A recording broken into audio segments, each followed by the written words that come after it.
All right, IBAASL2. Today we're going to start talking about a different type of distribution. So we're pivoting from binomial distributions and talking about normal distributions. Now, you guys have probably seen normal distributions before.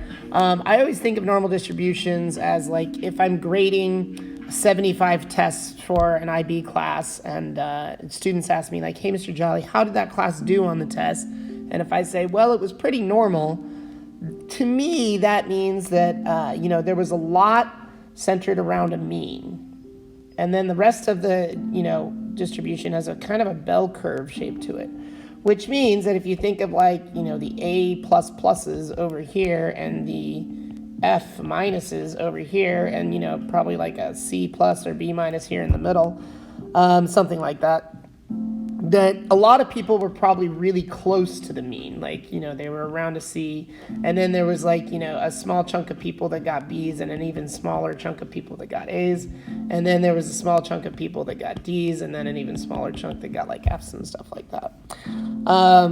So it's like, it's normally distributed. A few people did extremely well, and a few people did extremely poorly, and there was a lot in between.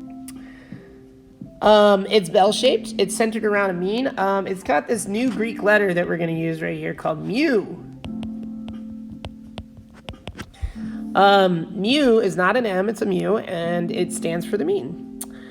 In a normal distribution, mean, median, and mode are all equal. If they weren't equal, there would be some kind of skew to the distribution. So with any normal distribution, we're assuming this is symmetrical.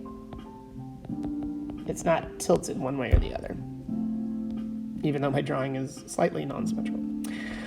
You guys, the notation for this is going to be X fancy bar N for normal, and then we're going to put a mu and the standard deviation next to it.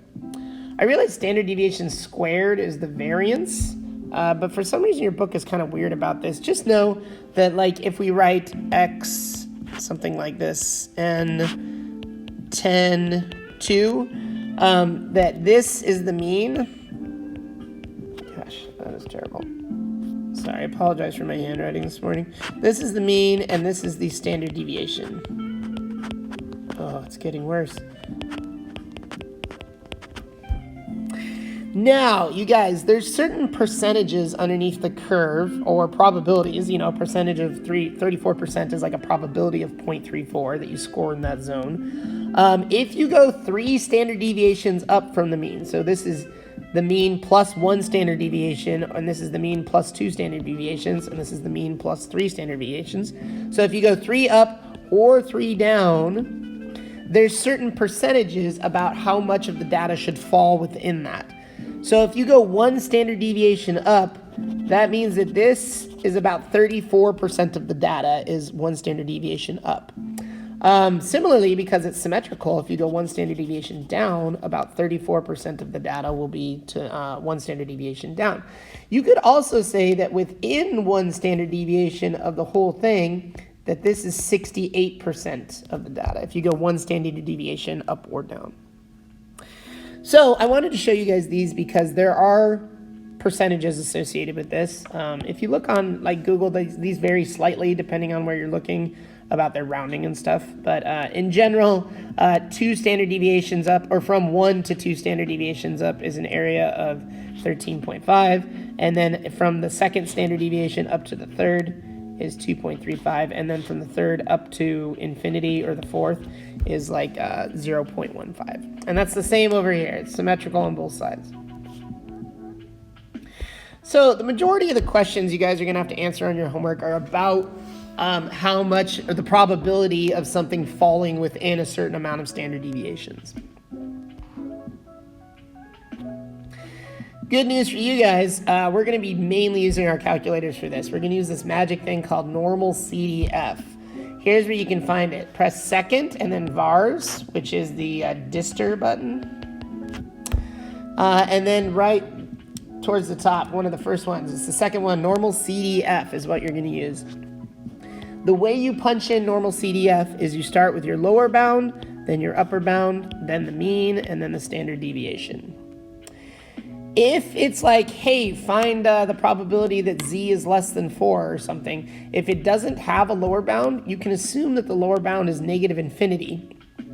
But your calculator doesn't have a negative infinity button. So what you have to do is press -1 e to the 99.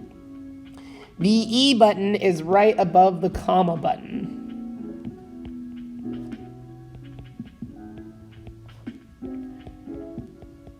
Should be well aware where the comma button is at this point in the year. Similarly, if you're going to use positive infinity, just use 1 e to the 99. Remember, e means times 10 to the, so like -1 times 10 to the 99th is -1 0 0 0 0 0 0 0 0 dot dot dot dot dot dot all the way up to 99 zeros. So it's like an absurdly large negative number that's like close enough to infinity that your calculator is like, it's basically infinity. Here's the one example I'm going to do with you guys today. We're going to start with a normal Z. That should be a capital Z there. I always cross my Z's so they don't look like 2's. Is normally distributed with a mean of 0 and a standard deviation of 1. We're going to sketch the area under the curve and find the probability using our GDC for a bunch of different situations. So first up, the probability that Z is between -2 and +1.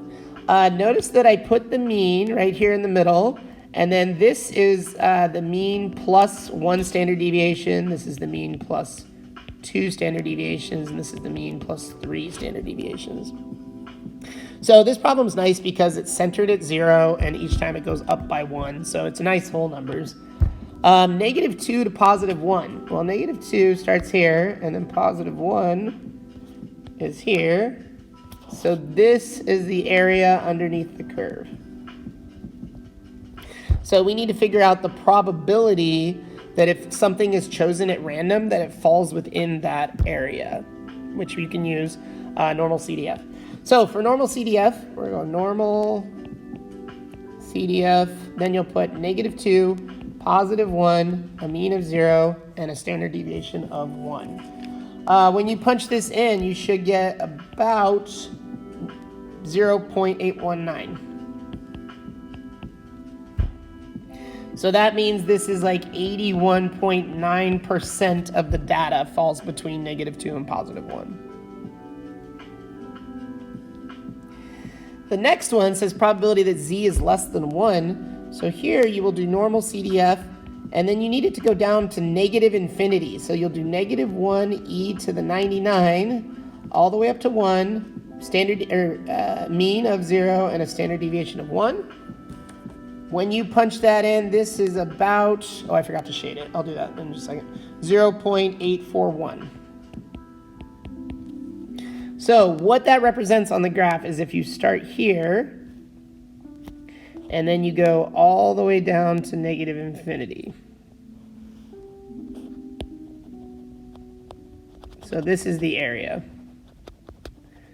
So it's about 84% of the curve. Which makes sense that it's more than the 81% because we tacked on a little bit more. It's like this little piece right here was missing and we tacked it on. Next up, probability that Z is bigger than -1.5. Well, let's shade it first. -1.5 is about halfway in between these. And then it's going all the way up to positive infinity. So it looks like this.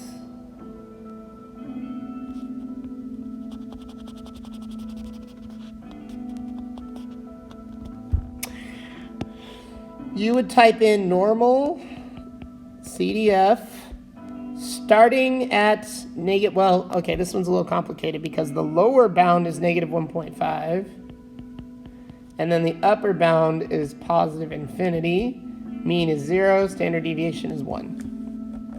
So this is about 0.933, which means this is 93.3% of the curve. Now, probability is less than 0. This is pretty similar to what we've done before. You'll just do normal CDF all the way down to -infinity, all the way up to 0. Mean is 0. Oh, wait. Is this like a trick question? Because, you guys, if 100% of the curve is the whole thing and we go from 0 down to -infinity, like, what should this be? Looks like about half the curve to me, and you know what? It is. It's a 0.5 when you punch it in.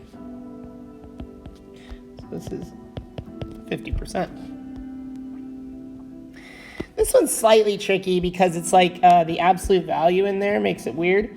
The absolute value means that whatever's inside there could be bigger than 0.8 or it could be less than negative 0.8. So this is actually two different, like here, I'll shade it first. 0.8 is about right here, and it could be bigger than that. So it could be all this over here. But the absolute value is kind of the negative version of that as well. So that's from everything from negative 0.8 all the way down here. So it's both of these things. So what we have to do is do the probability of z greater than 0.8 plus the probability of z less than 0.8. So this will be normal CDF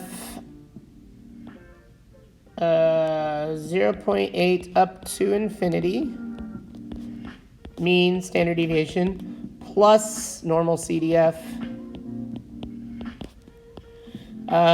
negative infinity all the way up to 0. No, that should be negative, sorry. The second one is negative 0.8.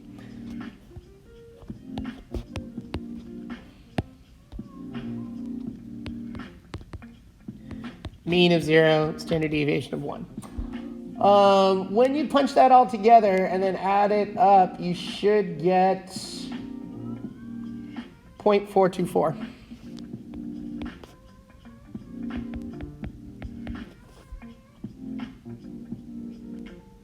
Yeah, which means like probably each of these are about 21.2%, like half that number. Okay, you guys, that's really it. It's just normal CDF today. We'll do more with normal distributions next class. Good luck with your homework. Please come ask me questions.